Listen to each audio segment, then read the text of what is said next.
are expectant, 2 weeks pregnant, and they are already taking baby bump pictures and they are posting on social media.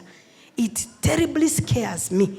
Because I say you are incubating a child and it's very sensitive and you're putting it out in the world and you're documenting your pregnancy journey. It's okay. You can document it for your own consumption, your generation.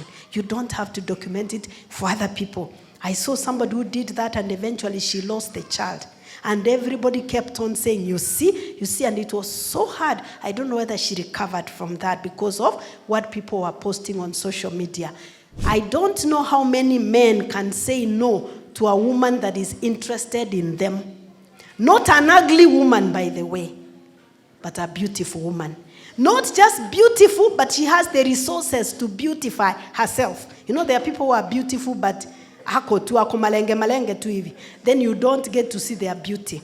But there are people who have the resources and they are beautiful and they beautify themselves. Please don't go looking for a job and tell people your problems. Tell people how you can help solve their problem. Do you understand?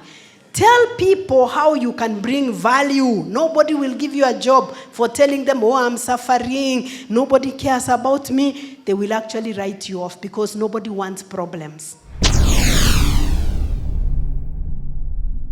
Get the point.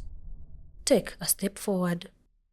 Before I go to the message of today, that is titled From Grass to Grace, from grass to grace, from the pasture to the palace, I want to say something so that you don't get confused.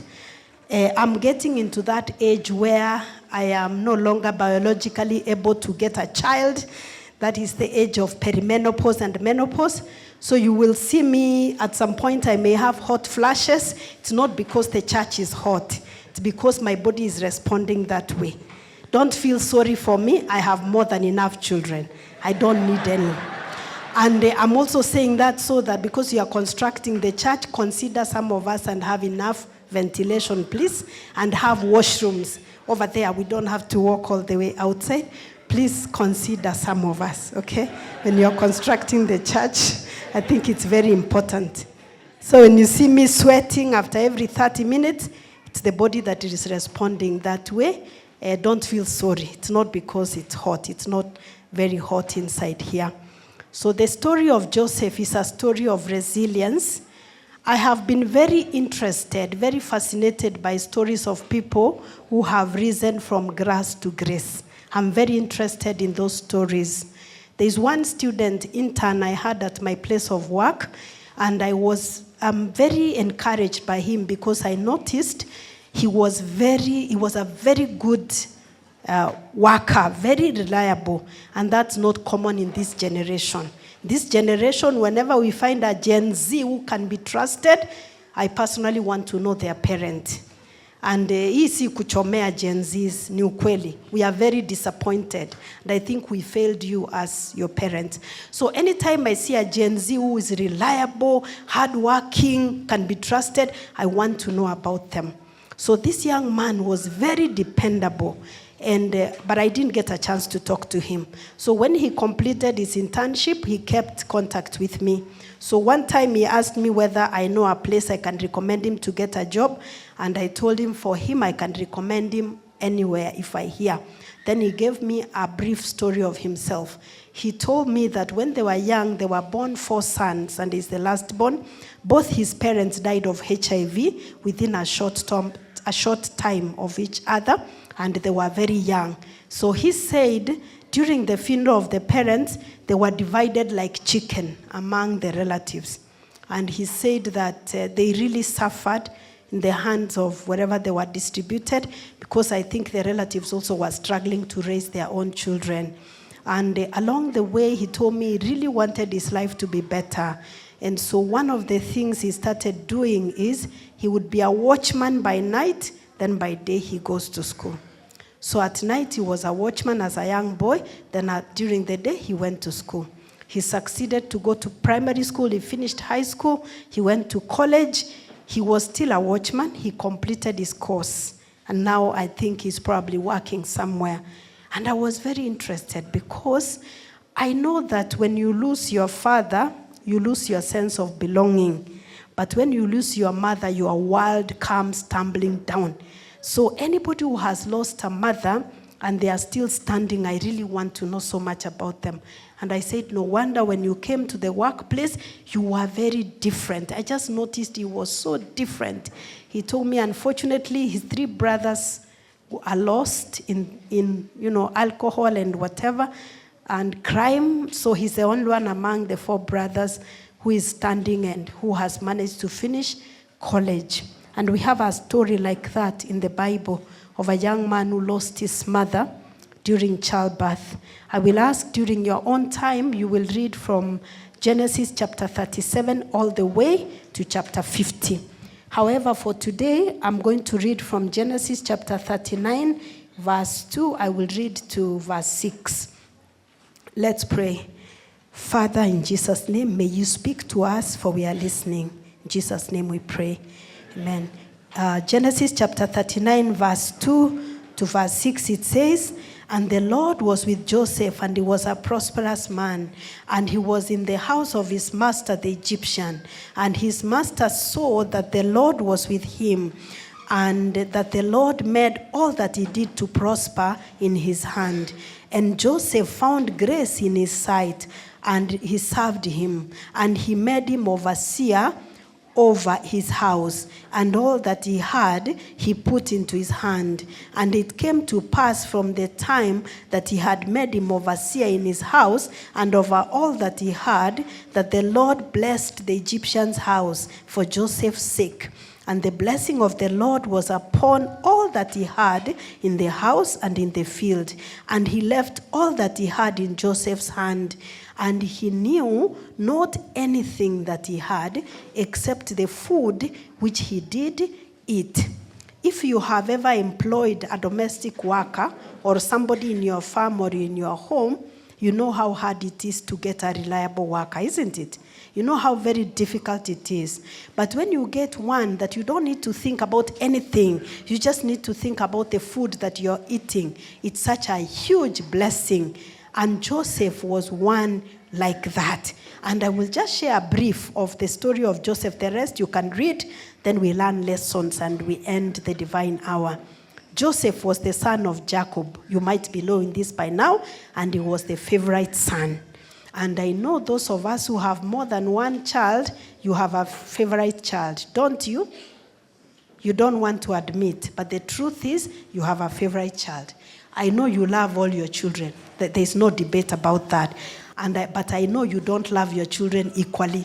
You love them individually. Is that not true? Si tunajua. There is that one whom you send, they go. They do not question. There is that one, you want something to be done, you just tell them, and you know that it's done. And you know there is one, you tell something, they question. They want to take you round and round, isn't it? So Joseph was that child who was favorite. But I want to tell parents, even when you have a favorite child, you don't have to make it very open or very obvious.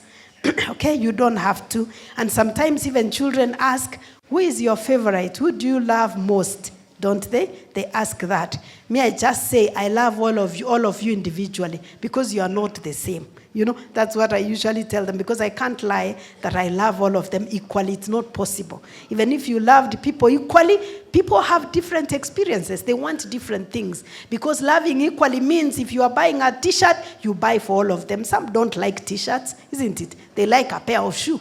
So you cannot say, I'm buying all of them the same. You're not even being fair to them. But Joseph was the favorite son of his father. His mother had died. The mother was the beautiful and beloved Rachel. She had died when she was giving birth to the younger brother Benjamin. And Jacob actually gave him a coat of many colors.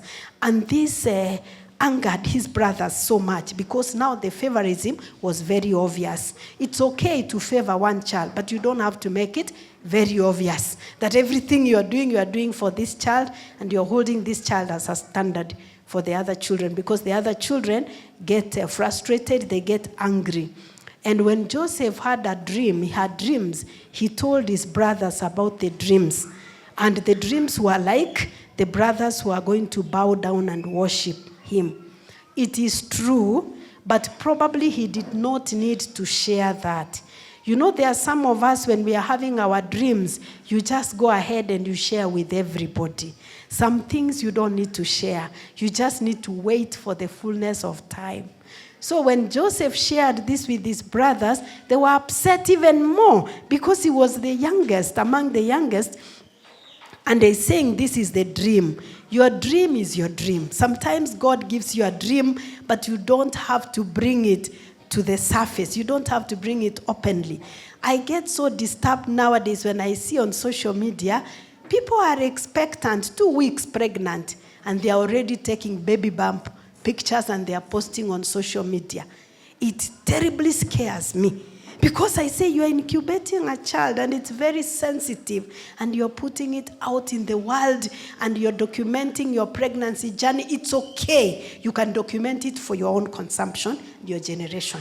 You don't have to document it for other people. I saw somebody who did that and eventually she lost the child. And everybody kept on saying, you see, and it was so hard. I don't know whether she recovered from that because of what people were posting on social media. People do not care. They don't care. They don't care at all. So sometimes even when you have the dream, it's your dream. You don't need to share it out. So Joseph shared with his own brothers, and they were very incensed by this dream. Eventually, when they were in the pastures, and the father sent him there because he was maybe what we can call a snitch, the one who reports whatever the brothers were doing. Maybe they were killing a goat, and his father sent him there to check, to snitch on the brothers. And the brothers wakacheza kama wao. Walimchukua, and you know they sold him as a slave. Imagine one moment somebody was a petted, loved, favorite child. The next moment he's a slave. That must have been very difficult. That the child who the father was rich, he had slaves. Everybody was serving this child. Then he actually goes into Potiphar's house as a slave. Therein he trusted God and he was very faithful. So it's interesting that even when he left his father's home still as a young man, in Potiphar's house he was still very trustworthy. Do you know that your success in life does not depend on where you are? Some of us like having a lot of excuses.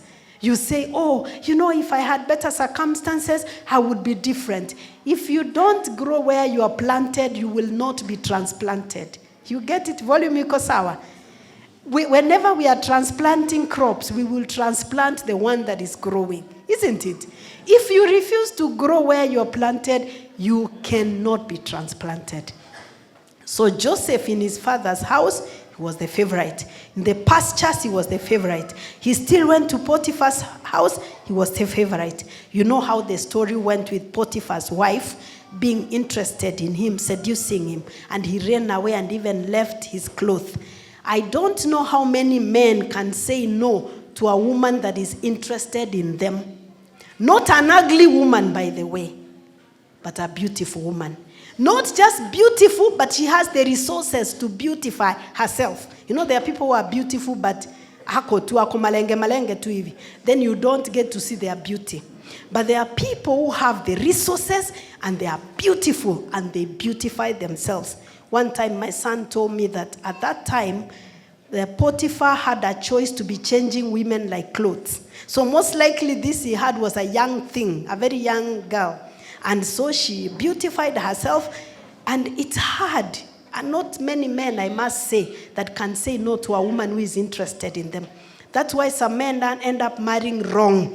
Because this girl is pursuing them, they are so familiar to being rejected. They have tried here, they are rejected, they are rejected, they are rejected. Eventually, when one wants them, they cannot say no, even if they are not interested. But imagine Joseph said no, he even ran away and left his clothes. But that is not even the sad bit. The sad bit is he's thrown into prison for a crime he has not committed. So he would have said, I would even have done it because I didn't do. Now I'm in prison. But in prison, he was still faithful. Can you see? Do you know that there are people who are free, but they are more imprisoned than those who are in prison? You may be walking free, but mentally you are so imprisoned than the person who is in prison. So Joseph was in prison, but he could still be trusted. And there you know how the story went. The cupbearer and the baker of Pharaoh. You know, they were imprisoned, and you know they had dreams, and Joseph was able to interpret for them the dream. The baker was executed, but the cupbearer was reinstated. And Joseph said, please, when you go to the palace, will you remember me? But did he remember him? He didn't.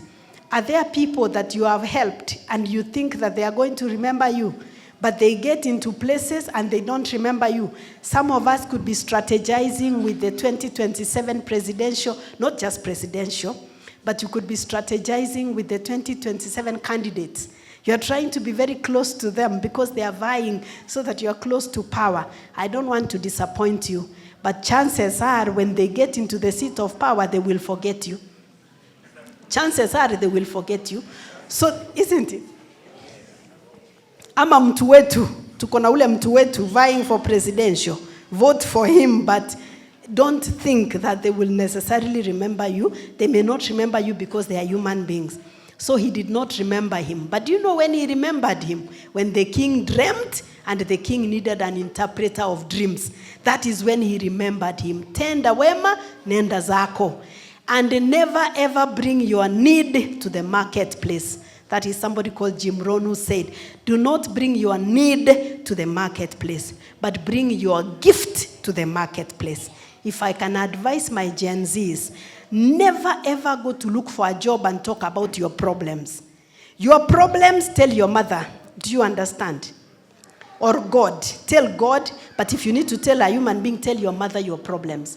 She may be interested, but to an extent. Please don't go looking for a job and tell people your problems. Tell people how you can help solve their problem. Do you understand? Tell people how you can bring value. Nobody will give you a job for telling them, oh, I'm suffering. Nobody cares about me. They will actually write you off because nobody wants problems. We just want solutions, okay? So this man did not remember Joseph because of his problem that is in prison. But he remembered, oh, there was a man who interpreted my dream. And he told the Pharaoh, and Joseph was called, and he interpreted the dream. And you know, he became second in command. I know that all of us have the power to solve a certain problem. So which problem can you solve? Do not take your need to the marketplace. Take your gift to the marketplace, whatever that is. Then there was famine, of course. I'm shortening the story. And then Joseph's brothers came over. That was a very good chance for Joseph to revenge. Truly, if it were me, I would have revenged. Because me, I like to get even. That is the person I am, but God is teaching me to take the higher road. But typically me, I don't like taking the higher road. I just want to show you so that iwe funzo kwa wengine. Joseph had the chance to show them, but he did not show them. But eventually, you know how he saved his family, and they went back to Egypt. And he said, I'm not in the place of God to revenge. What lessons can we learn from the story of Joseph? I will share a few lessons, and then I end for this morning. What lessons can we learn? The first lesson we learn is avoiding to talk about problems does not cause them to disappear. If we avoid talking about problems, it doesn't cause the problems to disappear. So when the brothers of Joseph came, he actually got a chance and he told them. There's a long story there where he told them, I am your brother Joseph. So he did not just ignore. You know, sometimes we tell people, omba tu sahau. You know, sahau ya pitayo sindwele. Sahau, forget. No, we cannot forget. We have to talk about it, isn't it? See, that's why there is the Truth, Justice, and Reconciliation Commission. Kuna TJRC and Rwanda, I think they call it a name. We have to talk about it. We have to talk about some of these things, the way they have affected us. So Joseph had a chance to speak openly. He was very successful, but he still cried. 5 times the Bible records that he cried as he talked to the brothers what they had done to him. So it's important to talk about it. And sometimes people say that parents do not apologize. Is that so? That parents don't apologize. Instead, they give you mandazi, they give you more pocket money. Young people, is that the case? That parents don't apologize. They give you pocket money, they act so good to you. It is important to apologize to our children. Where you have wronged your children, it's important to apologize. One time when I apologized to my children, one of my sons said, "Oh, Mommy, you can actually apologize." I said, "Yeah, I'm very sorry for what I've done." And I've also heard that African men don't apologize. They buy 1 kg of meat or soya or beans. Is that so? So the day you see if they have been buying a 1/4 kg of beans or soya, that day they'll buy a kg. So you just know that they have done something wrong. No, it's important to apologize. And you don't apologize by saying, "But I did this because you also," that's not an apology. If you did not do this, hata mimi singefanya, that's not an apology. An apology is you take full responsibility. I have wronged you in this way and that way. I had no reason to do this to you. Please forgive me. In the future, I intend not to do this again. So you have to take full responsibility. Even if somebody else had a role to play, that's not your story to tell. They have a chance to also own their part. But an apology, you own your part. So you don't ignore and you think that things will go away. Things don't go away. There are parents and grandparents who have never addressed certain issues in their lives. Their children are now paying the price. Do you know that some of the problems we have now are because of our parents and our grandparents? There are things they never addressed, they never talked about. But we end up, as children, we end up paying the price. There are parents who have stayed in marriages where they are hurting each other and the children are watching. Eventually, some of the children have decided never to get married. Do you have children like that in your house? They are adults, they are 27, 35, and they tell you they will never get married. No, you don't have to get married if you don't want to. Singugi wa Thiong'o said, "I will marry when I want." Get married when you want. But I'm just saying, there are some children, because of the pain they have observed, they just say that they will never get married. My sons are still young. They are not at the age of marriage yet. But anytime we talk about it and they say, "If I ever marry," and I ask, "What do you mean if you ever marry?" They say, not marrying is an option. I say, "Okay, tell me more about it." Then I say, "Oh, but it's important to get married." They say, "So what has your marriage helped you with?" So tell us, you got married. What has your marriage helped you? I say, "My marriage has helped me because now I have you." And they say, "Oh, so you think we like it being here? Is that a benefit to us?" So I say, "Oh, okay, I see. I'm just saying." So there are some young people who have decided not getting married because of what they have seen in the lives of their parents. Some have gotten married, and at the first sign of trouble, they leave. Because they saw their parents kuvumilia to the point of almost killing each other. So for them, the first sign of trouble, they don't want to talk about things, they just run away. Haven't you seen that? I've seen young people get married in the church. By the time they are celebrating their first wedding anniversary, they are already divorced. And you're asking, divorced, legally divorced completely. And I'm saying, 1 year, before a few months, then they just say, "Hey, me, I don't want to suffer like my mother or like my father. Me, si wakuvumilia club." And some of the reasons they are giving, you're wondering, okay, if everybody was to run away from a marriage because of that, everybody will run away because those are common things. But at that point, they don't see it that way. So if there's something you did not address as a parent, your child will address it, okay? So you need to address it. There are some of us as mothers, we conducted abortions. You are so silent, you don't talk about it. Now your children are aborting left, right, and center. Some of them are even getting children as teenagers because you never addressed that issue. You kept quiet in shame, and now your children have had to deal with it. So that was the first lesson. The second lesson, not everybody needs to know the full story. Your life, your full story, not everybody needs to know. We are living in an era where a lot of young people keep talking about authenticity. So they want to post everything about their lives online. And it's very dangerously dangerous. They are posting everything. Mtu anaamka hata anaenda kuoga, anapost online. Please, in fact, I normally say this way. Let me be biased a bit and talk to the girl child. I always, for some reason, the content that gets posted online is the one I'm talking about, the boy child.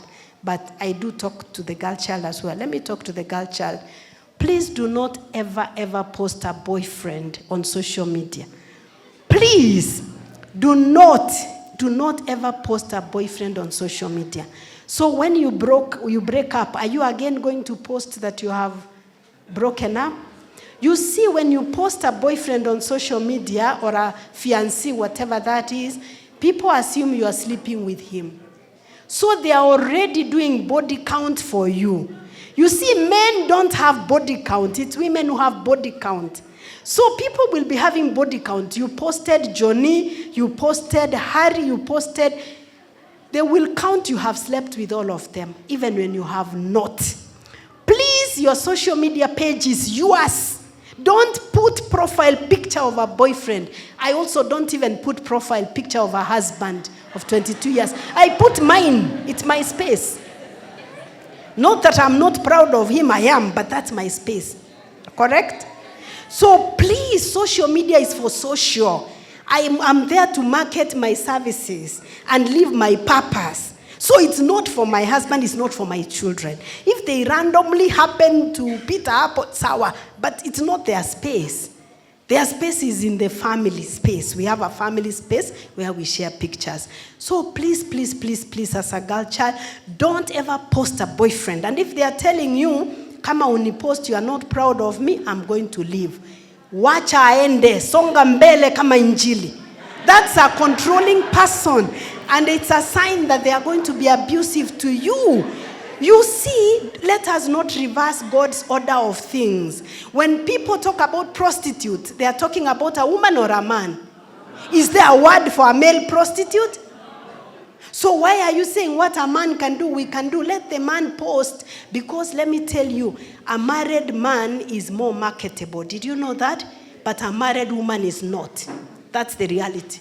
You go apply for a job now, a man comes and he says he's married, people will give him the job. Because they will say, oh, he's more responsible, he's going to think twice before leaving the job, he can actually take care of our wife and children even when he's not taking care of them. They just look at it that way. But a married woman is less marketable. Because people will say, if we have to send her to Italy for a trip, she has to talk to the husband. And they may not accept. She has children. Will she leave her children? She will be pregnant. She will be breastfeeding. We don't want interruptions. Ukweli uongo.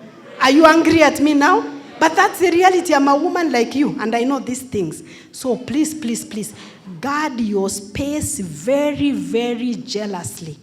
Because by virtue of you being a girl or a woman, you come to the world at a disadvantage. So why are you disadvantaging yourself more by putting characters who have not even paid dowry for you?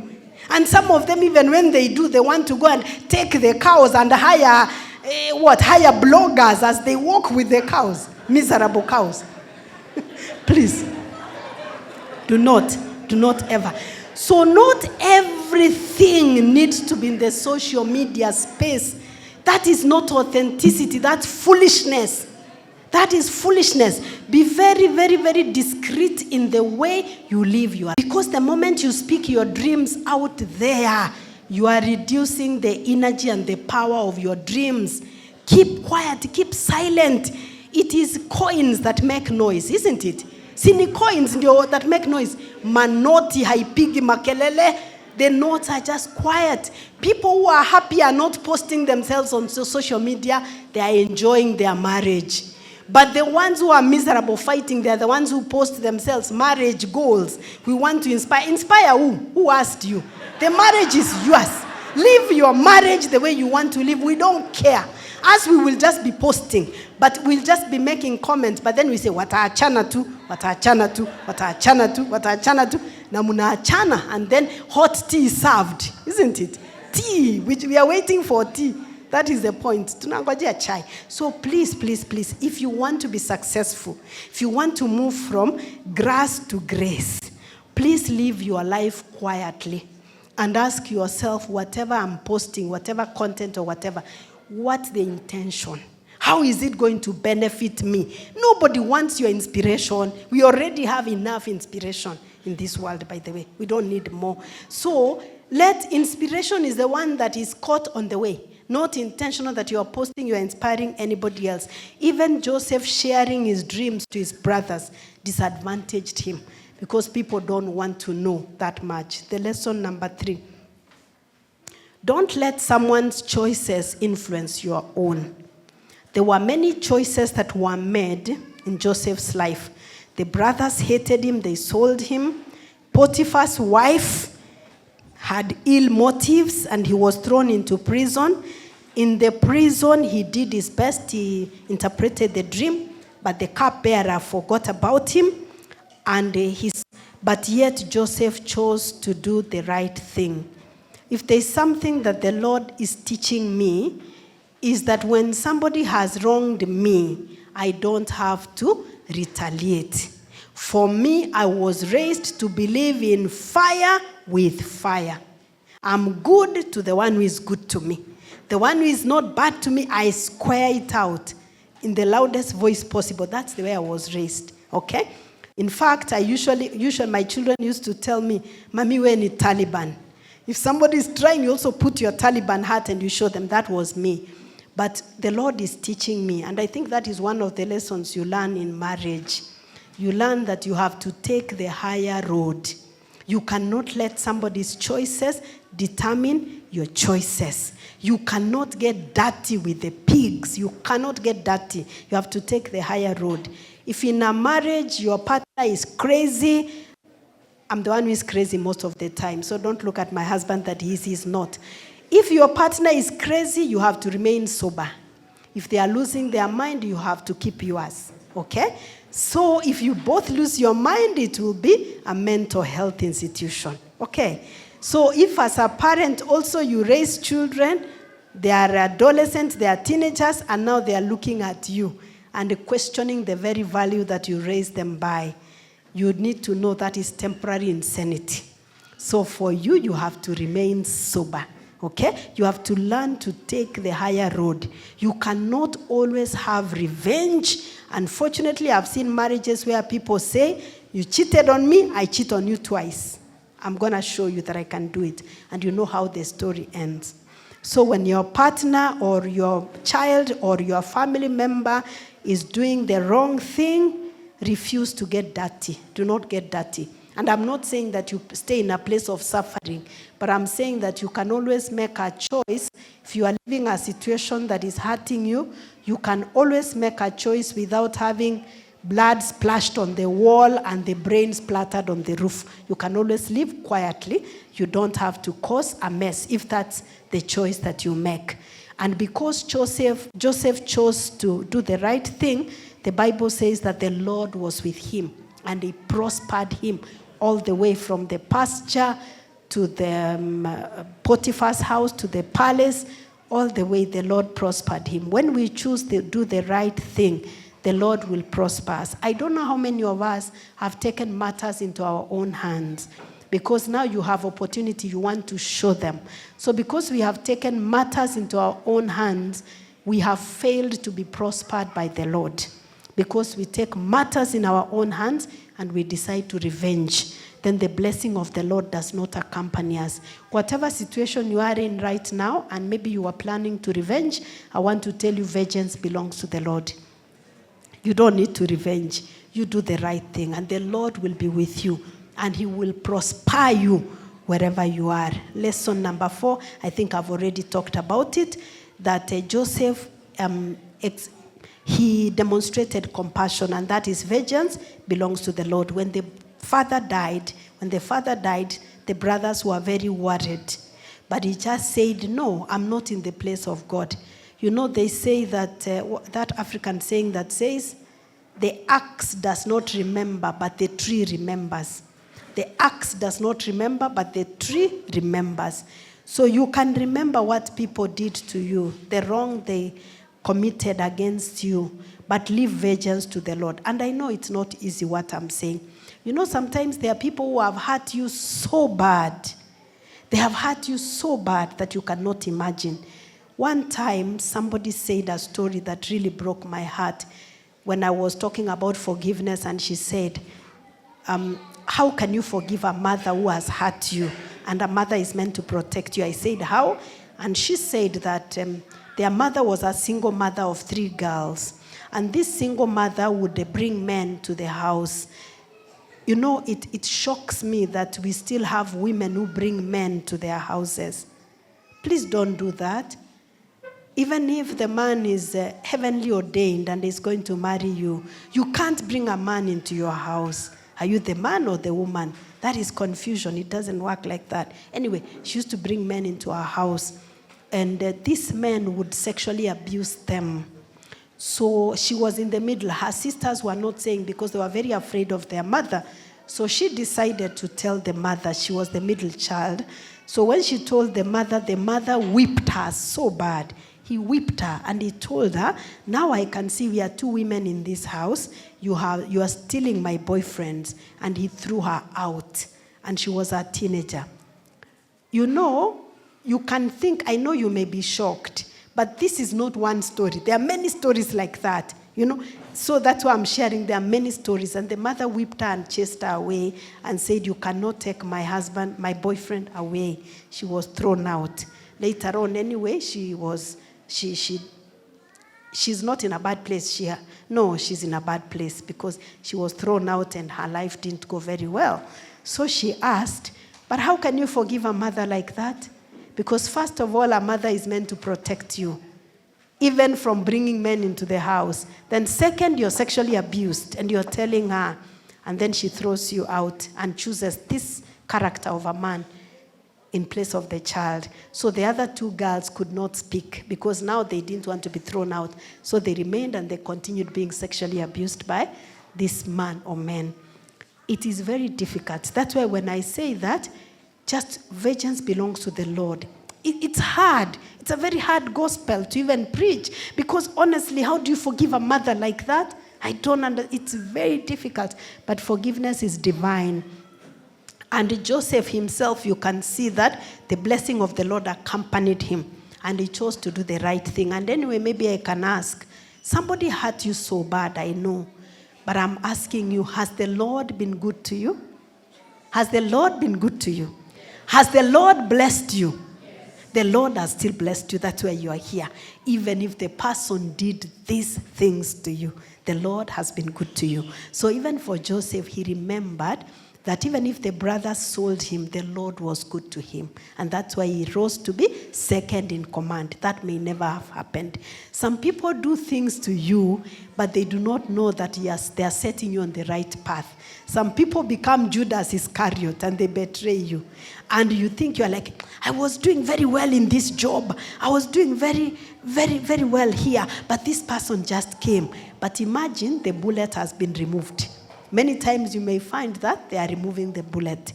Trust that later, by and by, you will understand the purpose of the Lord in your life. If you revenge, sometimes you may revenge and you may sabotage the plans that God had for you. Lesson number 5, and I'm about to finish. Obstacles present opportunities for growth. The obstacles that we face in life, they present opportunities for growth. Ellen G. White says, character is not inherited. It cannot be bought. Character is not inherited. That is Ellen G. White in Patriarchs and Prophets. Character cannot be inherited. It is as a result of us consistently putting in the work. When you go through obstacles, those are challenges for you, so that you can consistently apply yourself. That's how you develop your character. I feel very sad for children being raised in this generation by middle-class parents. Middle-class parents are parents like me, who if your child wants something, you can provide for them. You can give them, you can pay their school fees, you can give them the food they want. Those children are very disadvantaged. Unless as a parent you create problems for that child, the child will never learn skills because they believe that whatever they need, they will get it, isn't it? They believe in you need it, you get it. And you know what happened to that supermarket? That you need it, you get it. So the children will believe that you need it, you get it. You know, some of our children have never experienced hunger. If they are hungry, it's because they don't like what was cooked. True or false? If they are hungry, it's because it's githeri, so they don't want to eat. But they have never experienced hunger like there is no food. They have never experienced. They have never known that you can need something and it's not available. They just know you need it and it's dispensed. Please, as a parent, create small problems for your child. Tell them this is not available. Some days let them wake and not find breakfast. And we just say today we did not. You see, some of the young ones are smiling. They're like, hey, we don't find breakfast. Yes. Some days let them not find breakfast. And they come and you say, oh yeah, there's no breakfast. I guess we can drink water and we see what happens, during the day. You will see they will get angry and disappointed. And even some of them will throw tantrums because they have always woken up. They found a table that was set for them. So they have never known. No wonder some of them refuse to leave our houses. They refuse to leave our houses. Please, young people, today this is your Sabbath. If you are 25 and you are living with your parents apologize to that child. You are living with a 25-year-old. They have finished college and they have come back. They are living in your house. They are eating your food. They don't know the price of a banana. They are eating. And they are even sleeping longer than you. Please, my young people, let's be serious now. Please, please, please, let's be serious. Please, I was in Kisii 2 weeks ago, and I was telling the youth in Kisii Central, who are telling me, sometimes there's a need for money and we don't have. I said, wait, you are all above 18. You have a national ID. You have a bank account. You have a KRA PIN. You are staying in your parents' house and you get sleep. Imagine, unalala kwa nyumba ya mzazi wako kwa kitanda na unapata usingizi. I said, please, there's a big problem. From today, anza kukosa usingizi. So that you begin thinking, asking yourself, how can I be sleeping in my parents' house? I'm 18. I have an idea. I have everything I need to hustle. Then I'm sleeping in my parents' house and I even sleep longer than them. It is very offensive when I wake up at 4:30 to go to work and somebody I am feeding and clothing is asleep until midday. Please, it is very offensive. You cannot. And this person is an adult. Please, no. And they are even saying, like in my church today, my former church, tomorrow ambassadors are going for a picnic. And we are told as parents to support them by paying for them $250. Never. What do you mean? Hey. Over ambassadors who are in university, when I end a picnic, you tell me to pay for them 250 shillings. Let them starve to death. I'm not paying. 250. They can't pay for them 250. When even the pen refuses to write, they call a parent like it's an emergency. Kalamu yangu yandiki.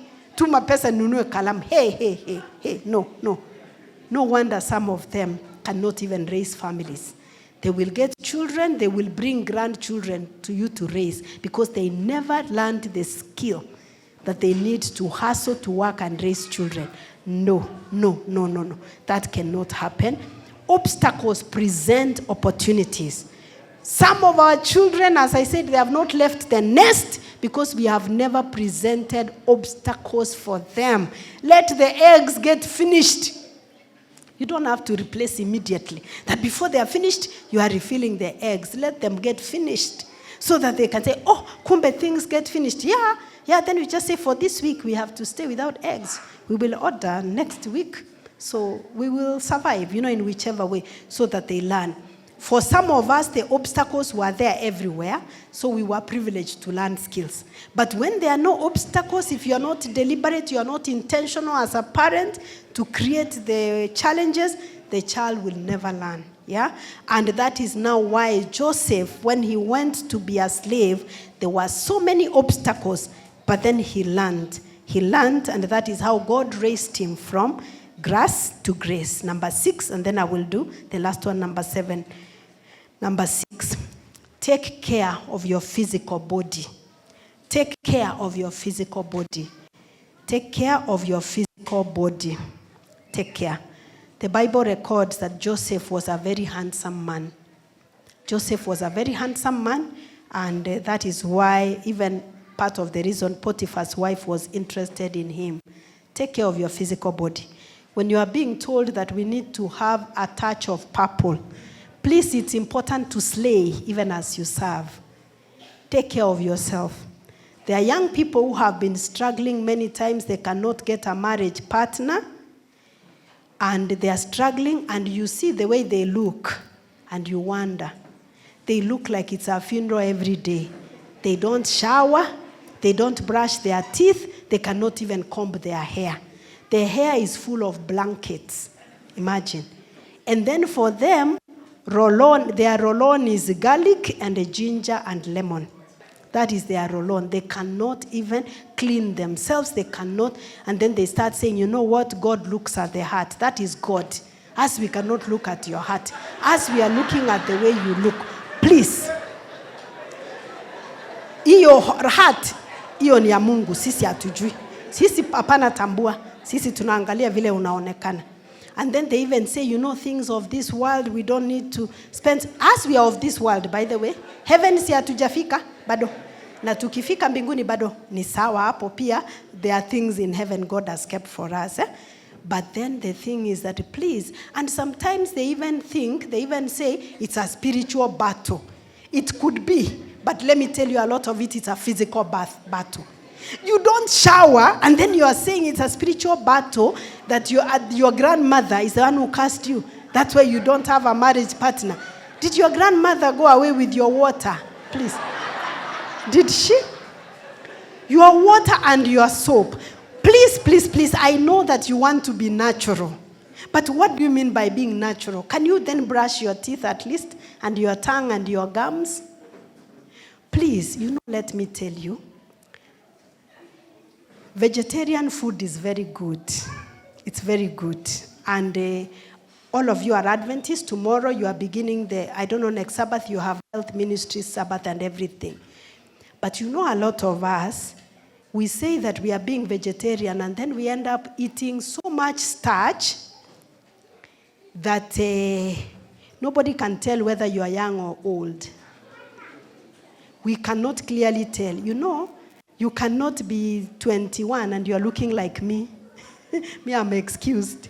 No, please. You have to take care of yourself. A lot of these things, we are apportioning blame to the devil, empowering the devil so much. We are praying and we go for keshas and we're saying, please pray for me that the Lord may have mercy upon me and he may lead me and he may bring a spouse to me. But how do you look? Do you have a mirror? Please take a shower. Clean yourself, look good, feel good, smell good. Okay, some of these things do not cost so much money, isn't it? You just need to be a little bit thoughtful. Number 7, do not forsake the assembly of the saints. Do not forsake the assembly of the saints. There are a lot of people now, especially the young ones, they now worship online. They do not come to church, they don't go to worship. And they say, because those people in church, they are pretenders, they have hurt me. Joseph was hurt so badly by his brothers.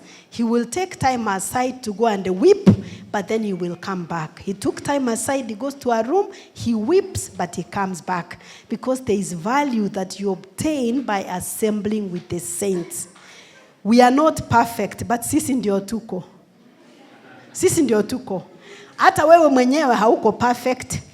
The day you will find a perfect church, leave that church because you will contaminate it.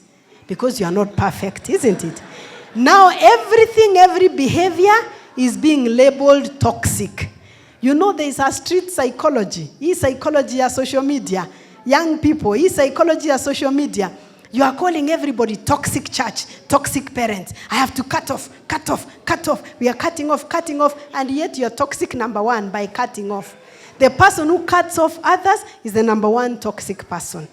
So the thing is, we are not perfect. Even your parents are not perfect. But then cut yourself off as well. Because you are not perfect. Your parents are not perfect. Church people are not perfect. In the world, whatever, people are not perfect in this country, but you cannot end up cutting everybody, because what happens, whatever we achieve through people. Do you know that most of the opportunities are not posted publicly? Most of the opportunities people get, they are not posted. You get, because we are talking about rising from grass to grace. A lot of opportunities you get through people. Most of the opportunities I've gotten in life that have changed my life, they were never advertised anywhere. I got them through somebody who knows somebody who knows somebody. And most of the time, it is people I go to church with. Because as Adventists, we spend a lot of time in the church, okay? So please do not ever forsake the assembly of believers because people have offended you. I tell people, nobody brought me to this church but God. So I'm not leaving. You offend me when you utatoka.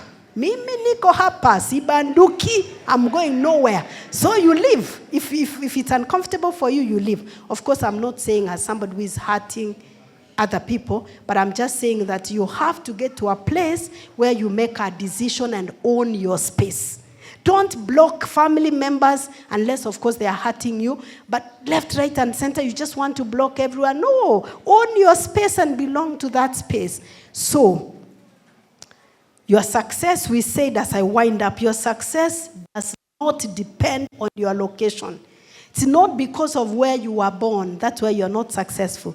That might contribute, but not entirely. Somebody said on social media, if you are 35 and you're saying you come from a poor background, you are the background, okay? Because your children will also blame you. So you can blame your parents and your ancestors, but please, by 21 now, stop blaming them because you are the ancestor now. Okay, by 21, you are the ancestor. So please just stop blaming your ancestors because your location, success will locate you. Whether you are in prison, whatever, success will locate you. Is it possible? Again, I'm asking a question.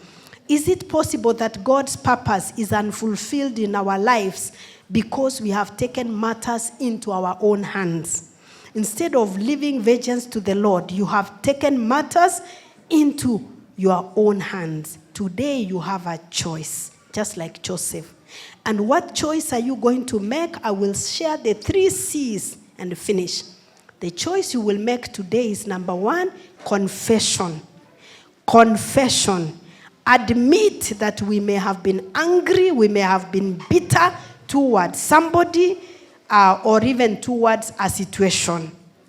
The Bible says if we confess our sins, He is faithful and just, and He will forgive us our sins and purify us from all unrighteousness. Let us confess if there are times we have been bitter, we have been angry, we have been resentful. Truly, we might have been wronged, but we have a choice to let go of the bitterness. The second C, conversion. Let God change your heart so that you can become more loving and more forgiving. It's only God who can change our heart so that we can be more loving and more forgiving. The Bible asks, can an Ethiopian change his skin? Let's say, can a Kenyan change his skin? Or can a leopard change his spots? But it's only God who can change us. We have no power whatsoever to change ourselves. And God is in the business of healing and redeeming the past. He wants us to face the past with Him. The Lord is gracious. He will help us. He will redeem us. Philippians 4:13 says, I can do all things through Christ who strengthens me. The last C is celebration. We need to celebrate. We need to release the feelings of resentment, of vengeance towards those who have hurt us. We need to let go the anger and be free from the prison of unforgiveness. A lot of us are in the prison of unforgiveness. We will have better relationships with God and with others. I'm increasingly disturbed anytime when I see Adventists looking so somber and so sad. You know, people are so sad. They are carrying a lot of heavy weight. And I don't know who told us that we cannot celebrate in the house of the Lord. I have seen an Adventist church where people celebrate, and when it's posted online, people ask, is that an Adventist church? I'm like, why? Is that an Adventist church? I'm like, why? They say people are, dancing and jumping and jovial. If it's not your thing to dance, no problem. I'm not telling you to dance, but I'm saying Can you at least be happy? The time of trouble has not arrived, has it? Why are you mortgaging the problems of tomorrow and bringing them to today? The present is where there is joy and celebration. If you live in the past, you live in regret. You live in the future, you live in worry. Why don't you enjoy the present? We don't know about tomorrow. See, we have seen a gospel artist who just died suddenly and left the children, and now everybody thinks they have an opinion to decide who is going to be with the children. Everybody. Why don't you pick that example? You learn from that story and prepare for your death, because we are all going to die. I know she was also prepared, but prepare for your death and say, because I will die, am I going to leave my children on the street? Because death is coming to all of us. We don't know when it's coming, but we need to celebrate the present. Let's be happy. Let's celebrate. Because your body cannot go where your mind has not gone. Did you know that? Did you know that your body follows your mind? If you are still in the prison, in the pit, then you want to go to the palace. First of all, your mind has to go to the palace. You have to think like somebody who is in prison, but they're in the palace. You have to think like that. Once you think like that, your body is going to follow your mind. So let us celebrate the goodness of the Lord in the land of the living. I know there are many problems you have. I also have many problems. But I always begin my day with gratitude. I usually tell God, I tell God 3 things, or I tell myself 3 things that I'm grateful for every day. And by the time I reach 3, I find I have more. I say, God, thank you that my husband is here. Then I say, thank you, you have given me children, they are here. And that time is when one child has triggered me and I've slept angry. Then I wake up, I say, thank God I have a child who can annoy me this much. Thank God I have this child. People are crying, they want to have this child to give them a sleepless night. Me, I have one, they have given me a sleepless night. I'm like, God, thank you. So by the time I'm reaching there, I wanted to say 3 things. I'm already saying 10 things. If my legs are paining as they do most of the time, say, God, thank you, I have legs. There are people who have no legs to pain them. Thank you, Lord, I have legs. So please live in the present. Celebrate the present. And let your mind take you to grace. Because if your mind is not in grace, your body will not go to grace. Amen? Amen. I want to pray if there's anybody who has a desire that the Lord will help them release the bitterness, the pain, the anger, the regret, whatever that is, so that he can take their mind. Even if you're in the prison right now, you may be in the prison. But I just want you to visualize being in the palace. And then we know that the body will follow where their mind is by the grace of God. Is there anybody like that? Okay, may you lift your hands and we pray. Father, in Jesus' name, we thank you for your goodness. We thank you for your love and your mercy. We thank you for the lessons that you have taught us from the life of Joseph. This moment, Lord, I want to pray for your children who have raised their hands. I ask you, dear Lord, that if we have held unto bitterness and resentment and anger and regret, that we have remained in many self-imposed prisons and some of the prisons that the devil has put us in. If we have been there, I want to pray that you may break the chains, you may break the shackles that have kept us in the prisons, so that, dear Lord, you may renew our minds, maybe we be transformed, so that, Lord, you may move us from grace to grace. You have done it before, and I know you can do it again and again, Lord. If some of us are experiencing the consequences, that you may restore unto us the years that the locust has eaten. May you take control of all of us and help us to experience the joy of the Sabbath. For it's in Jesus' name we have prayed and believed. Amen. Amen. God bless you.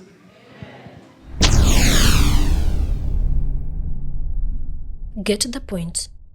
Take a step forward. And today also I want to recognize a guest who is here. Joseph, you can say hi from Get to the Point Media. I'm introducing him because a lot of my videos that some of you have been able to watch online, a lot of my content has been recorded by him. I've not recorded any of my content that is online. In case you think I don't have a YouTube channel, I've not recorded anything. So he happens to have been in the places I have been, and he has recorded. And I want to thank him because the Lord is using him to spread the gospel. And as church members, if you have any event, please reach out to him so that he can help you record the event. He does an excellent job. And also, please give him lunch. If you have lunch, I think.